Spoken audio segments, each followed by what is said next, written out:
Monsieur le directeur général de la douane, Monsieur le secrétaire exécutif et les membres de la commission technique de gestion des frontières, Monsieur les membres, vous avez Monsieur Manguela du syndicat des transports, commissaire, Monsieur le commissaire de police de la zone, Monsieur le directeur général adjoint de la douane, Monsieur le directeur général, le directeur de la douane de Malpasse, Mesdames, Messieurs les avocats de l'administration, je reconnais certains anciens directeurs de douane que je salue au fond de la salle. Mesdames, Messieurs les membres de la communauté internationale qui ont fait le déplacement ici, distingués membres de la presse, Mesdames, Messieurs. J'ai envie de commencer ce discours-là avec dernier propos, discours de directeur général là, qui dit, en fait, qui a invité des tête pour travailler pour le pays. Je pense que M. fait un lapsus, il dit suspendre le travail contre tête et pour travailler pour le pays. Parce que nous connaissons des gens qui ont fait contrebande, ils ont fait une activité ponctuelle, ils ont bénéficié de circonstances qui sont particulières, mais ils n'ont pas besoin de faire une plus riche, la population a plus pauvre, ils n'ont pas besoin de plus riche eux-mêmes, et le pays a plus mal, donc pas de possibilité pour le business par développer. Donc si vous voulez le business développer, il faut qu'il y ait une règle pour le développer. Et on l'État pas qu'on développer sans pas de règles. Il va là pour l'État, il va là pour le monde, il va là pour qui boit, il faut qu'il y ait des normes, il faut qu'il y ait des standards. Et les pays d'Haïti ont des difficultés avec question ça, et bien c'est des questions, c'est peut-être une des premières bagailles qui interpellait, je féliciter pour le remarque là, et je pense que le message là, tout le monde qui t'attendait là, il comprend. Moi j'ai envie de rappeler un peu les circonstances de création poste de douane ça, il y a un peu plus de 2 ans. Moi j'étais en dedans ministère des Finances à l'époque déjà, et nous avons mobilisé une grosse équipe qui était à la tête de Max Antoine pour visiter l'ensemble de la bande frontalière avec la République dominicaine, mais également tous les ports ouverts ou non ouverts au commerce extérieur d'Haïti, qui ont été faits pour nous un état des lieux de gens douaniers, de gens post-sailloyers, et pour nous voir qui politique, qui plan gouvernement, l'État de mettre en place pour te faire un premier geste qui montrait présence de l'État. C'est-à-dire, nous connaissons que l'État, il y a des symboles, et il n'est pas normal que la première image qu'on gagne l'Europe venir en Haïti, c'est désolation qu'on voit, parce que justement, on était à visiter les douanes de Malpasse, et en fait, c'était dur à voir. Et c'était dans un conteneur, côté Mounioyer, avec conditions de travail innommables. Et c'est dans le cadre de ça, justement, nous avons lancé l'opération pour nous construire une vraie douane au niveau de la région de Malpasse. Entre-temps, on ne vient pas dans le ministère là, mais le projet a continué, et c'est tant mieux, et pour montrer la continuité de l'État. Et le projet à lui-même, ça c'est la première phase qu'il a donné, son projet qui gagne pour le continuer. Et il y a un aspect qui va le plus important dans le projet de douane de Malpasse.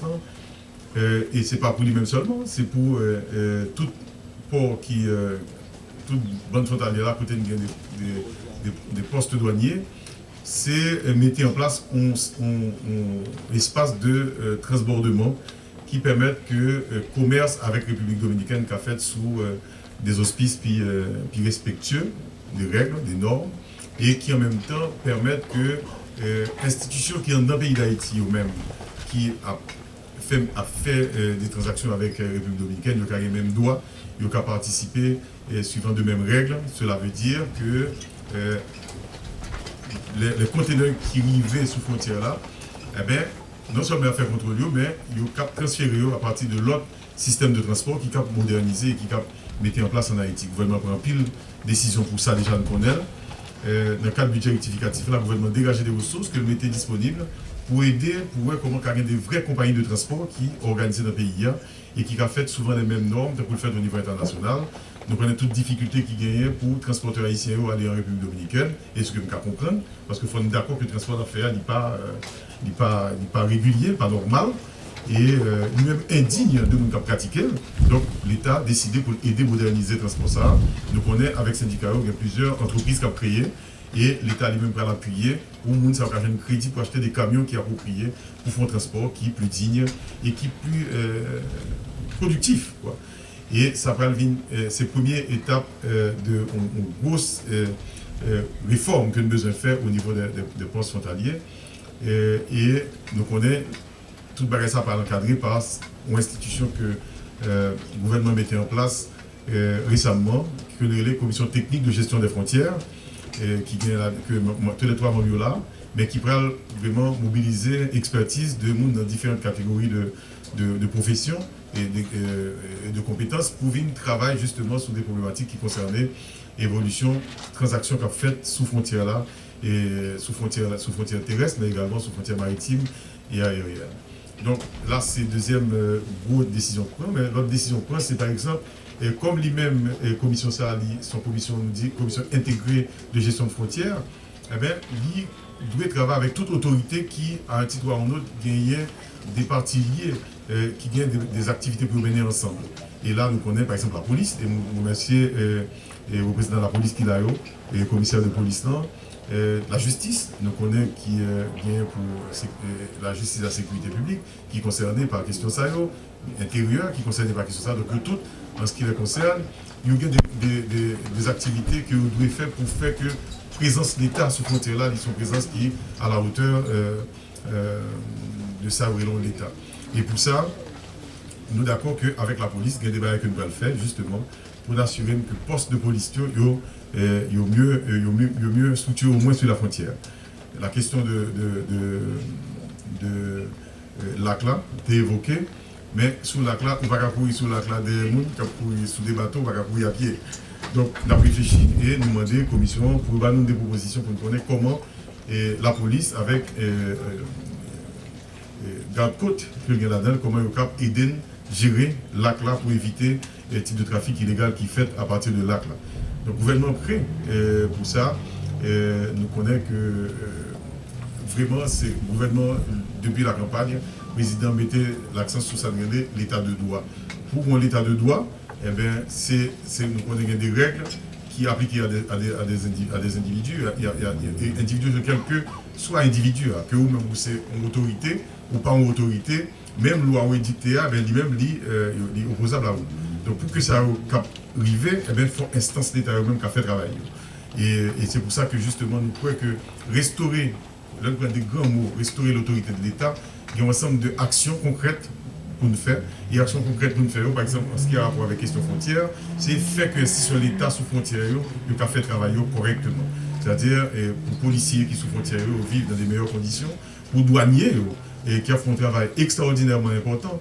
Et d'ailleurs, en Haïti, nous assimilons les travailleurs à seulement un travail de fiscaliste, alors que d'abord un travail de sécurité nationale.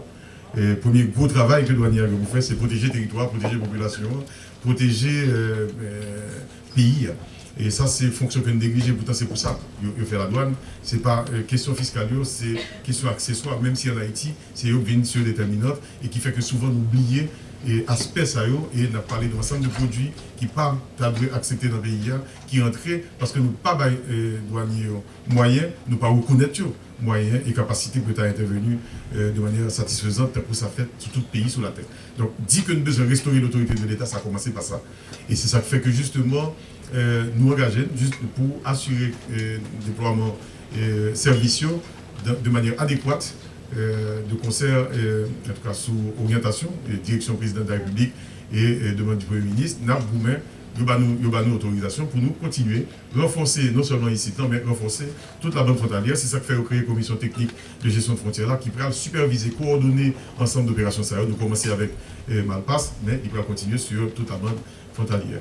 Donc nous souhaitons tout employé douanier qui joignent des conditions, nous espérer, qui sont moins mauvaises que ça nous déroule, l'un d'aller sous frontière là. D'ailleurs, il y a deux anomalies que nous observons dans le dérivé. Première anomalie, c'est que ces premiers autorité de l'État pour joindre l'arrivée sous frontière, c'est la douane. Il n'est pas normal. D'accord. Deuxième problème que nous avons observé, il y a nos TKJB, mais c'était tout simplement inacceptable. Et c'est des gens qui, quand même, ont joué un rôle majeur, c'est eux qui ont ramassé comme pour faire l'État fonctionner, c'est eux qui ont protégé le territoire, c'est eux qui ont protégé la population. Donc là, il y a un vrai problème de comment nous définir le rôle institutionnel, comment nous placer et comment nous honorer les gens qui travaillent en dedans. Donc ça, c'est vraiment pour répondre à la question, ça va faire nous à travailler pour mettre structure ça sous pied. Nous espérons que douanier va se sentir plus confortable, mais discuter avec le directeur général, il dit ça entre les lignes dans le discours là. Avec le secrétaire d'État, depuis 2 semaines, nous travaillons très tard le soir et nous avons discuté justement pour voir comment intéresser davantage des gens qui, en première loge, dans l'administration, qui a fait un travail qui est extraordinairement sensible et important et qui souvent gagne des considérations qui partent nous-mêmes à la hauteur de sa mérité. Donc nous allons, en tout cas incessamment, à partir de fin de semaine, semaine prochaine, nous allons attendre des mesures qui apprennent pour justement, et des mesures de divers ordres qui pourraient gagner un impact direct et indirect sur la vie des employés de l'administration publique, mais en particulier des employés qui travaillent dans l'administration fiscale et douanière. Donc décision qu'on prend déjà, nous avons finalisé, nous allons voir.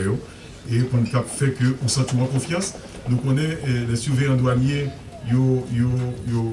l'objet d'attaque, ils prennent des chocs, mais nous connaissons que le gouvernement mobilisé pour appuyer eux. Et si ça fait une fois de plus, nous parler de commission technique intégrée de gestion de frontières. Côté la police, a deux travail de concert avec le conseil. D'ailleurs, la décision a été prise même hier, mais nous pouvons valider avec le chef de police. Mais il y a des mesures qui prennent. Hier, en réunion avec plusieurs ministères, avec la commission, pour justement la police qui travaille main en main avec surveillants douaniers. Parce qu'il y a des corps spécialisés de la police qui ont moyens de qui agissent de manière satisfaisante parce que nous avons pile de surveillants douaniers qui blessés, qui ont tiré sur eux, qui ont écrasé les machines, qui ont agressé eux parce qu'ils ont fait le travail que l'État m'a fait. Donc là, nous demandons à la police collaboration, nous allons travailler justement pour aider la police sur la frontière, mais au même temps, nous attendons de eux que aider les surveillants douaniers parce que c'est le douanier qui fait travailler que l'État a des moyens pour payer les policiers de manière plus digne. Donc là, si vous voulez, c'est un premier pas dans un travail de longue haleine qui est pour faire, parce que vraiment, ce dont il s'agit, c'est de restaurer, réhabiliter l'autorité de l'État sur l'ensemble du territoire. Donc, je remercie de tous qui déplacent là. Moi, le cadre a commencé agréable. Je espère que l'homme tourné là dans un mois, le même visage, toujours à Dieu, c'est parce que nous sommes bien contents. Ce n'est pas aujourd'hui après l'inauguration seulement tout le monde content, nous sommes toujours contents.